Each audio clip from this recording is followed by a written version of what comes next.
다니엘서 8장 1절부터 8절입니다.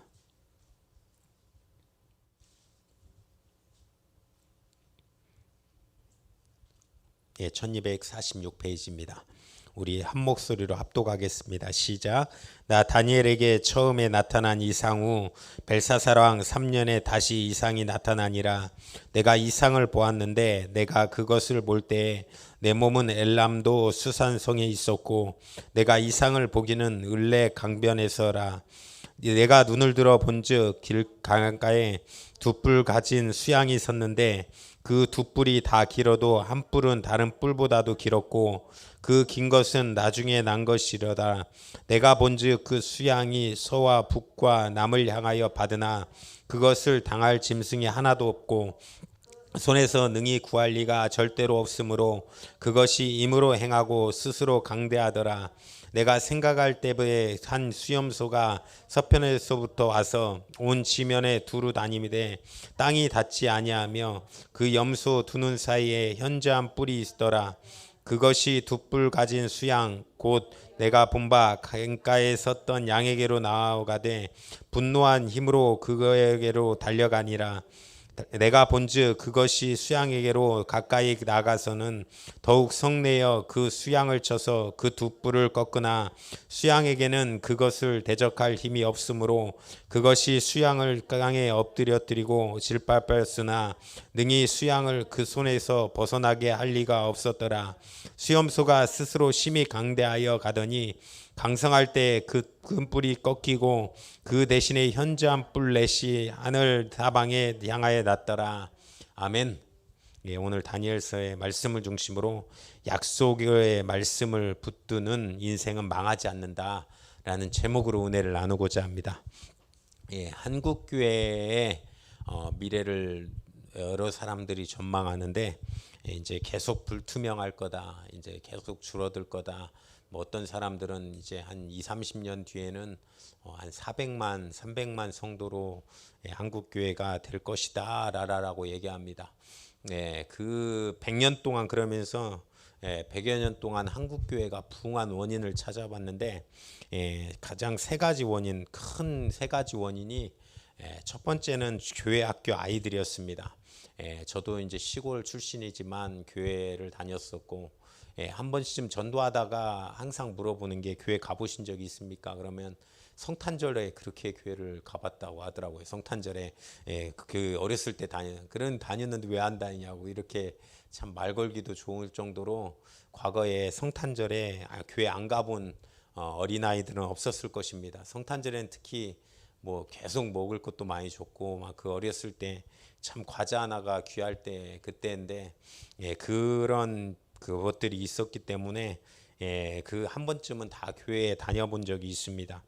그들이 성장해서 어떤 교회의 든든함 지금 버팀목들이 되고 있습니다. 또한 한국 교회가 부흥할 수 있었던 것 중에 하나는 열정적인 전도입니다.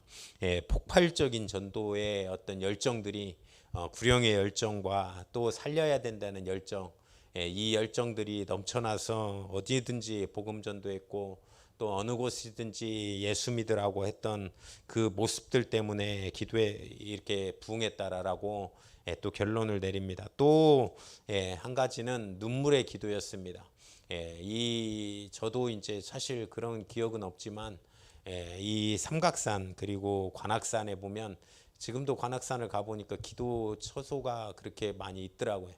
그래서 산기도 이렇게 눈물의 수많은 선조들의 기도, 특별히 어떤 기도원 뭐 이런 데가 아니더라도 동네 권사님들이 항상 저희 고향교회도 그랬습니다. 권사님들이 이렇게 권사님들 기도하는 모임들이 있어요. 그래서 금요일 날 모여 그러면 다른 데 안 모이고 저희 교회로 모여서 밤새도록 이렇게 기도하는 거예요. 금요 철야 진짜로 철야 기도를 그냥 하는 모습들이 이 믿음으로 이 성장해 온 동력이 되었다라고 얘기합니다. 그러면서 이 세 가지 힘이 떨어지면서 교회가 주저되고 있고 뒤로 후퇴하고 있다라고 결론을 내립니다. 저도 맞다라고 생각합니다.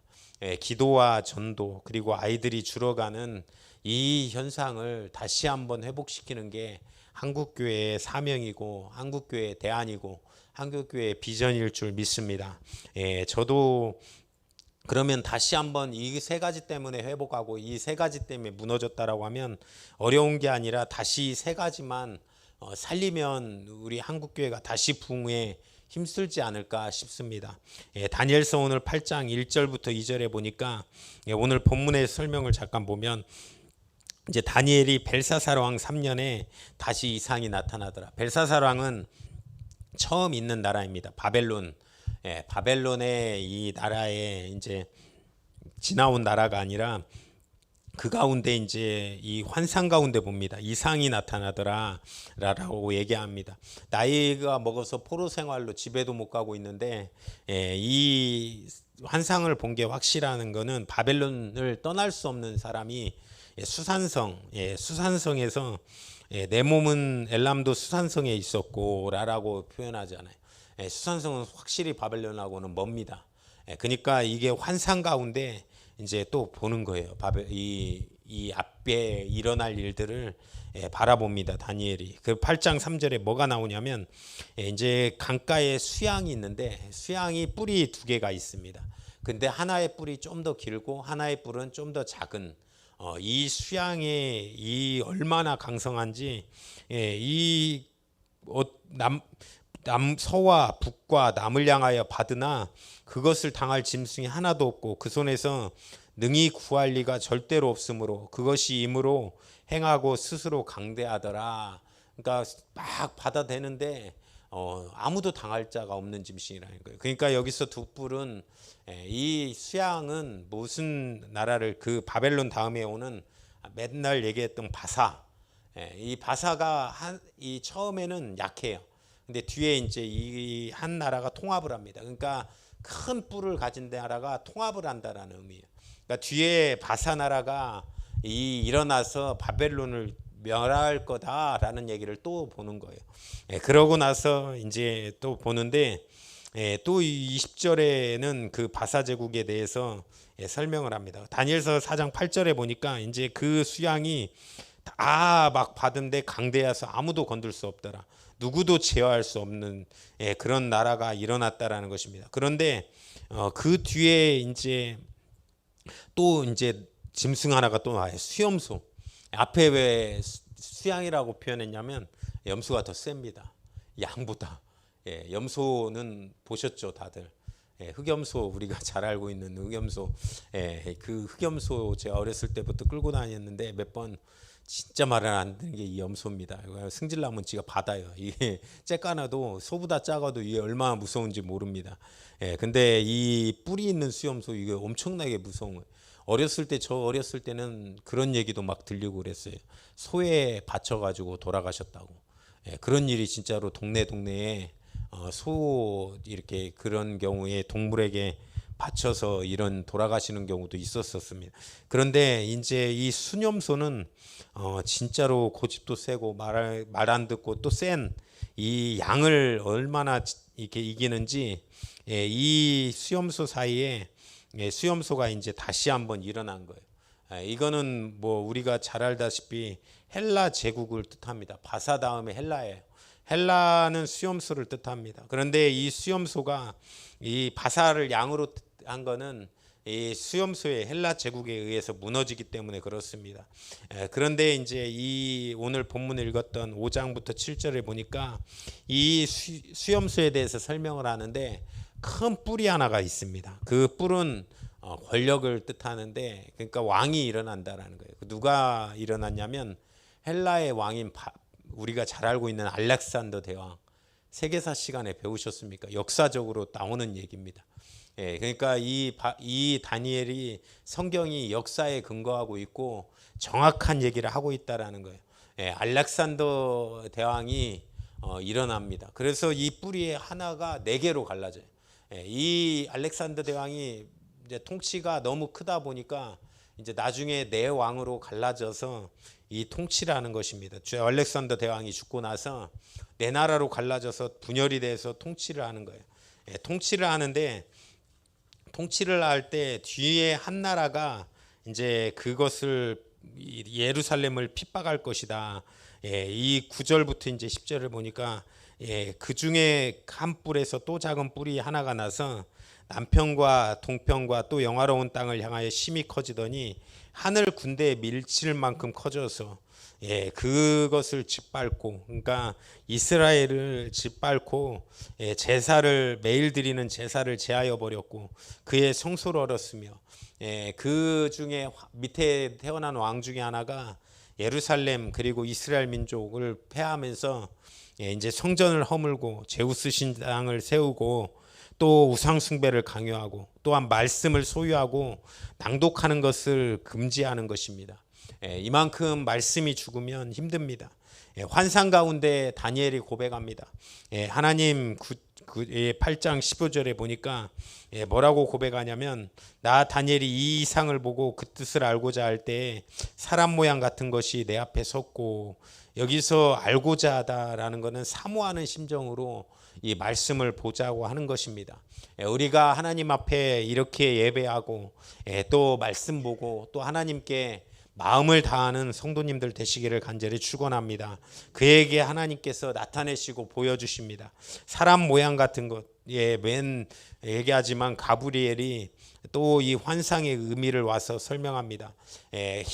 환 왕이 태어나는데 이 알렉산더 다음에 태어난 왕 중에 하나가 예루살렘에서 온갖 악행을 하고 하나님과 그분의 백성을 모독한다. 그러나 결국 그의 끝도 결국 좋지 않을 것이다 라라고 얘기하는 것입니다. 이 일들이 일어나는 거예요. 그 강성한 나라도 멸망한다라고 얘기합니다. 그런 환상을 보고 나니까 27절에 다니엘의 반응입니다. 그 다니엘이 혼절하여 수일을 앓다가 일어나서 왕의 일을 보았느니라. 이 내 이상을 인하여 놀랐고 그 뜻을 깨닫는 자도 없었느니라. 하나님의 약속은 이만큼 반드시 이루어지고 사실이고 성취된다는 것입니다. 근데 다니엘이 하는 것 중에 하나가 그 약속에 약속을 붙드는 것을 사는 것입니다. 그런 인생을 사는 것 사람은 망하지 않는 것입니다. 우리가 잘 알고 있다시피 창세기 보면 믿음의 조상 누가 나옵니까? 창세기 12장에 보니까 아브라함이 나옵니다. 그도 약속을 붙들고 믿음을 붙들었던 사람입니다. 제가 맨날 새벽 예배라 이 내용이 정확하게 항상 겹쳐가지고 참 신기한데, 요즘은 이 디즈니랜드를 창시했던 사람이 있었습니다. 그 사람이 이제 다 두 딸을 데리고 어떤 공원에 가요. 공원에 가서 두 딸을 놀으라고 하는데 여기저기 막 지저분합니다. 막 공원이 지저분하고 그런데 이제 이 모습을 봐요. 그러고 나서 또 여기저기 놀이기구가 망가져 있고 다치게 생겼고 그러면서 한편으로는 이 참 걱정도 되면서 딸들 다칠까 봐 한편으로는 분노가 납니다. 거기 앉아서 이제 상상을 해요. 저 모습은 어땠으면 좋겠고 저 모습은 어땠으면 좋겠다. 이런 공원이 만들어졌으면 좋겠다 라고 꿈을 꿉니다. 그러면서 이제 디즈니랜드 15년이 지난 다음에 디즈니랜드의 테마공원을 지어요. 그러면서 완성하고 나서 이제 그것을 전 세계 아이들이 올 수 있도록 해야겠다라는 또 꿈을 꿉니다. 그러면서 디즈니 월드가 이 완성되기 5년 전에 이렇게 세상을 떠나요. 완공되는 날 이제 인터뷰를 해야 되는데 세상을 떠났기 때문에 그의 아내 미방인에게를 소개합니다. 그 창시자는 그것을 보지 못하고 세상을 떠났지만 이 다음 이 부인이 와가지고 이것을 얘기하겠습니다. 이 한마디 권면사를 하겠습니다 라고 써요. 근데 미망이 쓰자마자 뭐라고 얘기하냐면 사회자 양반 죄송하지만 그 죄송한 말로 시작하겠습니다 라고 하면서 그는 보지 못하고 떠난 것이 아니라 이미 보고 만들어 가고 있었습니다 라고 고백합니다. 우리가 어떠한 다니엘도 이 환상으로 미리 본 것입니다. 아브라함은 어떻습니까? 아브라함이 우리가 이 자리에 일 수 있었던 것은 비전을 가지고 온 것입니다. 비전은 보이지 않는 능력을 가지고 있는 것입니다. 하나님은 자녀들이 행복한 미래를 설계하고 또 준비하고 미래를 인도하십니다. 하나님은 우리를 위해 놀라운 계획을 준비하신다라는 것입니다. 그 준비를 꿈을 이루는 인생, 또한 그것을 단순하게 받아들이고 또한 그것을 이루어 나가는 인생이 가장 중요하다라는 것입니다. 이 아브라함도 그 하나님으로부터 믿음의 이상 비전을 받습니다. 그것이 창세기 15장 말씀입니다. 우리가 잘 알고 있는 15장 6절은 내가 그것을 믿었으니 하나님이 나를 그것으로 의로히 여겼다라는 표현이 있습니다. 이상을 받는데 어떻게 받냐면 창세기 15장 1절에 이 큰 비전을 받습니다. 그 가운데 두려워 말라로 하나님께서 시작하십니다. 왜 두려워 말라라고 시작하냐면 아브라함한테 여러 가지 사정 가운데 힘듦이 있었거든요. 힘듦이 어려운 사정이 무엇이었습니까? 창세기 14장에는 아브라함이 조카 롯을 구하기 위해서 많은 이 족장들과 또한 전쟁을 치르다 보니까 그들이 나를 해할 수도 있는 그런 모습이 있었습니다. 그리고 가장 큰 아브라함의 걱정이 무엇이었냐면 자식이 없는 거였어요. 그러니까 그런 그에게 고난과 힘듦이 있을 때, 해결되지 않는 문제가 있을 때, 여러 가지 두려움이 있을 때 하나님께서 하시는 위로는 첫 번째는 두려워 말라라는 것입니다. 우리가 이 믿음을 가져야 됩니다. 우리가 어떠한 세상의 힘듦과 어려움이 있어도 우리의 하나님께서는 이루실 것이다. 하나님께서는 비전을 함께 하실 것이고 우리와 비전을 함께 우리의 꿈과 모습들을 이루어 갈 것이다. 그 약속의 말씀을 붙드는 성도님들 되시기를 간절히 축원합니다. 그래서 아브라함이 이렇게 질문합니다. 하나님, 맞습니까? 나의 자녀는 지금 나는 자녀가 없고 나의 자녀 중에 하나 있는 상속자는 다메섹 엘리에셀밖에 없습니다 라고 얘기합니다. 그런 아브라함에게 하나님께서 약속을 하십니다. 내 몸에서 날 후사가 너에 함께 할 것이다. 아브라함은 굉장히 마음속에 기뻤을 것입니다. 내게 하나님의 말씀이 들려졌을 때 내게 깨어졌던 꿈이 다시 회복하는 그런 모습으로 회복되는 것입니다. 하나님의 우리는 약속을 믿고 살아가야 되는 것입니다. 우리가 보는 성경의 구약과 신약 이 모든 사실을 볼 때 하나님은 약속의 하나님이시라는 것입니다. 이 바벨론을 보면서 이 바벨론 포로로 잡혀 있는 그 다니엘이 미래를 보면서 바사 제국이 일어나고 몇십 년 뒤, 몇백 년 뒤를 이렇게 볼 수 있었던 힘이 약속의 하나님이 그대로 이루어져 가는 그 환상을 볼 수 있는 힘이었다라는 것입니다. 그러면서 이 아브라함도 이 약속의 하나님을 믿기 시작합니다. 그러면서 뭐라고 고백하십니까? 이 아브라함이 그 약속을 믿으니 의로 여겼다. 신뢰할 때 주님께서 귀하게 보시는 것입니다. 왜 이 사실 고백이 중요합니까? 그 직전에 15장 5절에 하나님께서 아브라함을 데리고 가십니다. 하나님께서 아브라함을 데리고 하늘을 보라고 해요. 하늘에 보니까 아브라함아 뭐가 보이냐? 라는 참 표현을 하십니다. 이런 풍경을 보여주세요. 이 하늘에 수한 많은 별들이 보입니다.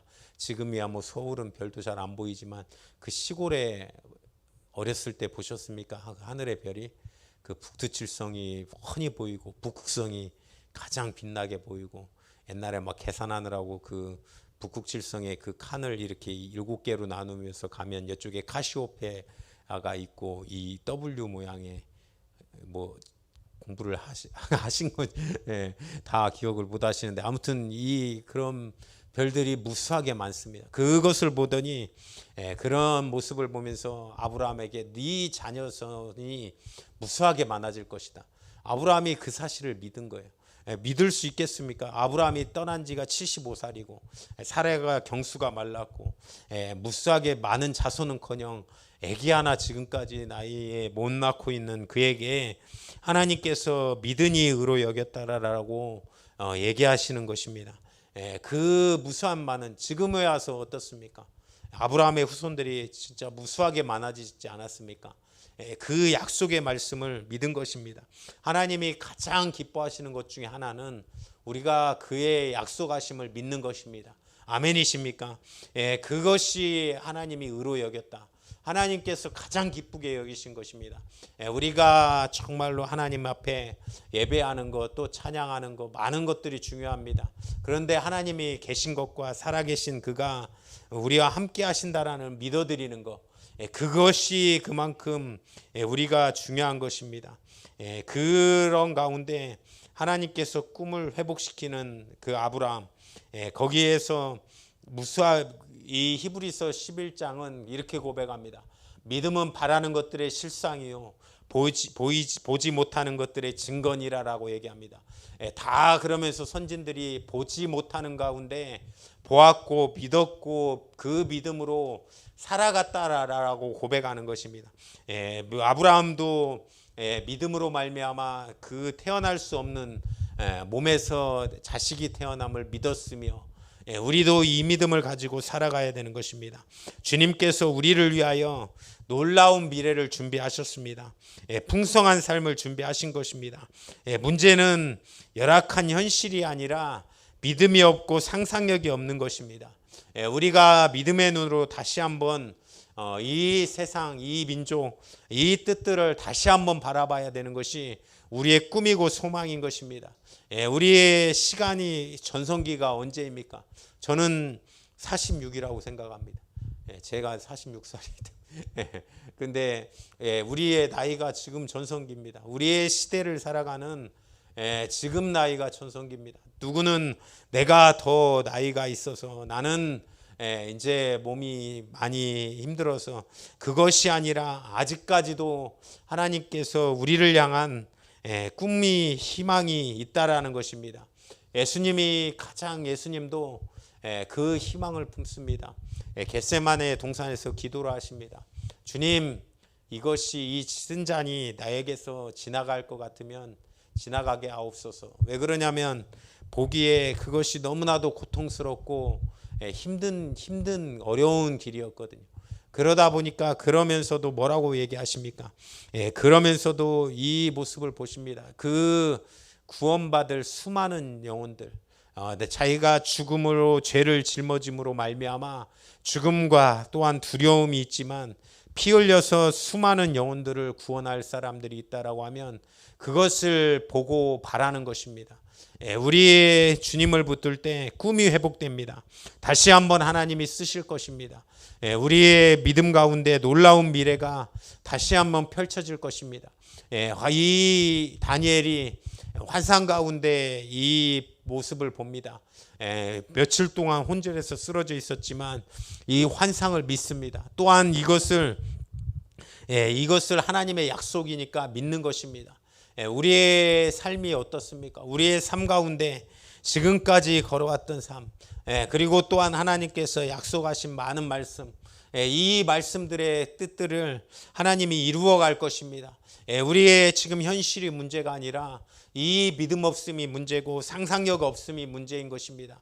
이 다니엘이 보았던 환상, 그리고 또한 아브라함이 보았던 약속의 말씀, 그리고 그것을 믿음으로 지켰던 많은 믿음의 선진들과 같이 믿음의 걸음들을 한 걸음씩 걸어가는 우리 성도님들 되시기를 간절히 축원합니다. 한국 교회가 어렵다라고 하지만 이 땅에서 다시 한번 부흥을 꿈꾸고 보고 있는 많은 사람들이 있습니다. 그들을 통해서 다시 한번 이 세상, 이 나라가 다시 한번 복음으로 돌아올 날이 올 것입니다. 그들이 돌아올 날이 올 것입니다. 복음에 다시 한번 불모지로 가고 있는 이 나라, 들어왔지만 다시 타락하고 다시 세상으로 가고 있는 이 나라 가운데 다시 한번 복음의 꿈을 꾸는 우리 믿음의 성도님들 되시기를 주님의 이름으로 축원드립니다. 또한 복음으로 말미암아 비전을 가지고, 또한 믿음으로 말미암아 비전을 가지고 한 걸음들을 꿈을 보시고 가시는 그런 충만한 은혜가 우리 모든 성도님들에게 넘치시기를 주님의 이름으로 축원드립니다. 오늘 이 시간 합심으로 기도하실 때 하나님 오늘도 불러주셔서 하나님 이렇게 수요예배하게 하심을 감사합니다. 다시 한번 이 나이 가운데 하나님 아버지 우리의 생애 가운데 하나님의 역사를 바라고 살아갈 수 있는 우리 믿음의 성도님들 다 될 수 있도록 하나님 주여 도와주시옵소서. 주여 삼창에 치고 기도하겠습니다. 주여 주여 주여 하나님 그 이상을 잃고 하나님 살아가는 많은 사람들에게 하나님 아버지 그 이상의 꿈들을 하나님 아버지 열어가고 정말로 주님의 뜻을 이룰 수 있는 우리 모든 성도님들이 다 될 수 있도록 하나님 주여 도와주시고 인도하여 주셔서 하나님 아버지 주님께서 함께하여 주시는 그런 은혜의 역사가 넘칠 수 있도록 주님 도와주시옵소서.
하나님 무너지지 않음을 우리가 고백하고 많은 성경에서 선진들의 역사 가운데서 보았음을 우리가 깨닫습니다.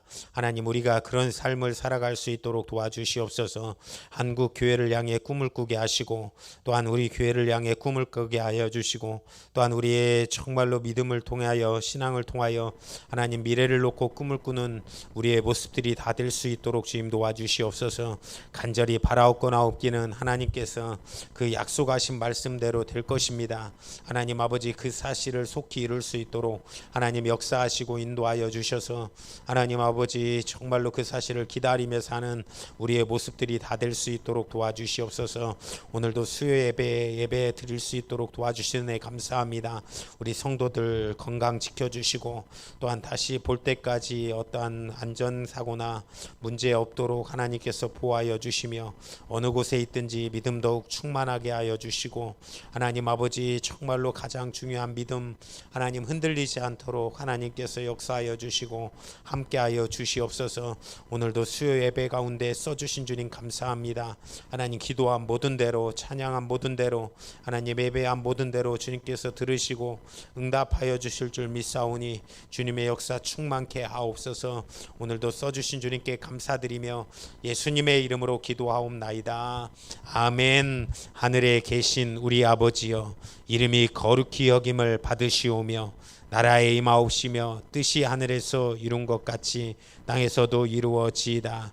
오늘날 우리에게 일용할 양식을 주옵시고 우리가 우리에게 죄 지은 자를 사하여 준 것 같이 우리의 죄를 사하여 주옵시고 우리를 시험에 들게 하지 마옵시며 다만 악에서 구하옵소서.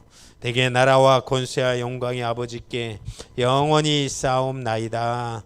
아멘.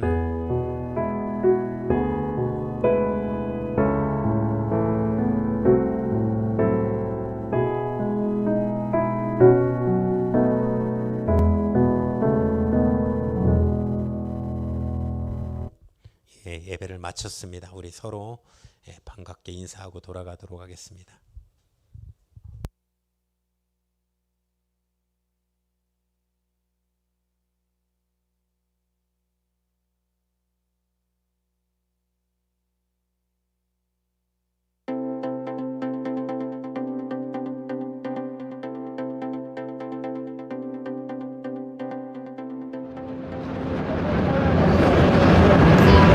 성도님들 안녕하세요. 오늘은 저와 함께 역곡 예수비전교회로 가는 길을 안내해드리겠습니다. 여기는 역곡역 2번 출구입니다.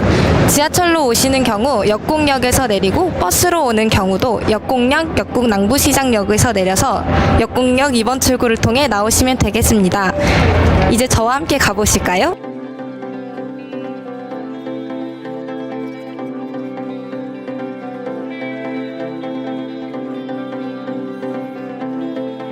이번 출구에서 약 20m 정도 오시면은 횡단보도가 보이는데 직진으로 가시는 길도 있고 역곡시장을 통해 가시는 길도 있습니다. 저와 함께 가보실까요?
이곳은 살짝 오르막길이므로 오르막길이 힘드신 분은 역곡시장 방향으로 오시는 것을 추천해드립니다.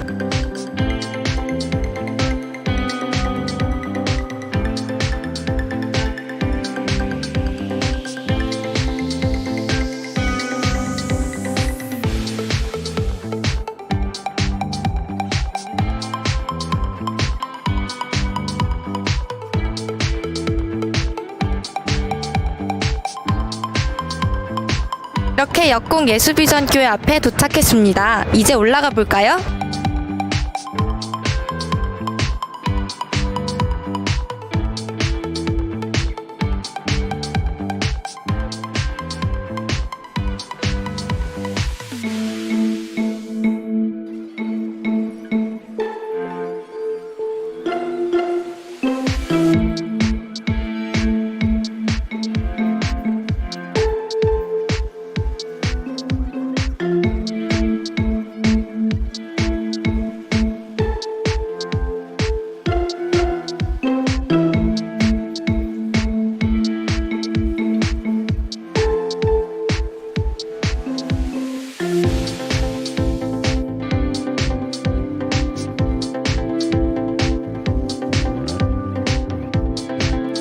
역곡시장을 거쳐 오시는 경우 시장을 구경할 수도 있습니다. 사람이 많으니 사람이 많은 것을 싫어하시는 경우 반대편으로 오시는 걸 추천드립니다.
여기까지 잘 찾아오셨나요?